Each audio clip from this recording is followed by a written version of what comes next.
माननीय सदस्य Priyanka जरकोली।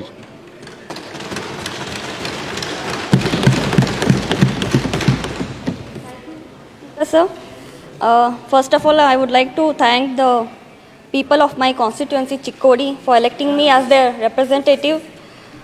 Firstly, I would like to quote Dr. Babasaheb Ambedkar ji's quote, as he fought a case in Chikkodi court, so it's an immense pride for me to come from that constituency.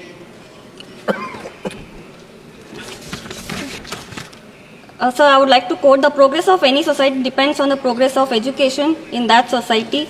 But in the recent times in our country, the nation is facing a lot of issues in the education sector.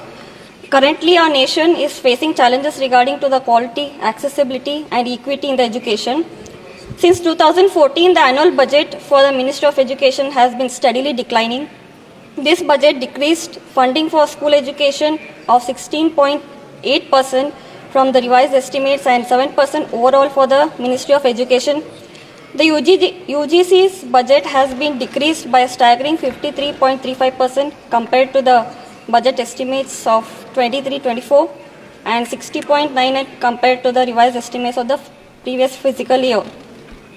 This comes at a time when the National Testing Agency, an autonomous body under the UGC, is failing to properly conduct national examinations like NEET and NET, putting the future of lakhs of students at risk. In the past 7 years, the country has been witnessing 70 examination leaks across 15 states, affecting approximately 1.7 crore aspirants.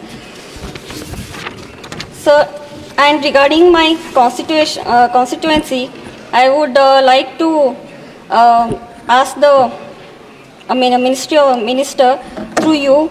There is a Kendriya Vidyalaya in the Athni and plus Gokak. The proposal for them has been sent but has not been approved. So I request the minister through you to sanction them as soon as possible. And sir, currently there has been a flood situation in my parliamentary constituency. Most of the schools and the buildings have been in a very deteriorating state.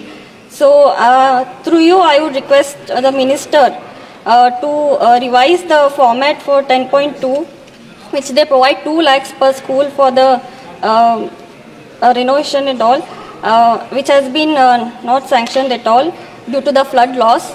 And also I would like to ask the government, as there are many students in my parliamentary constituency of SC, ST and OBC, whether there has been a lot of privatization in the education sector. So what steps the government has been taking to make sure that the rural background people will be able to access reasonable education in today's time? So I would like to know the answer for that, sir. Yes, sir, thank you for allowing me to speak. Thank you once again.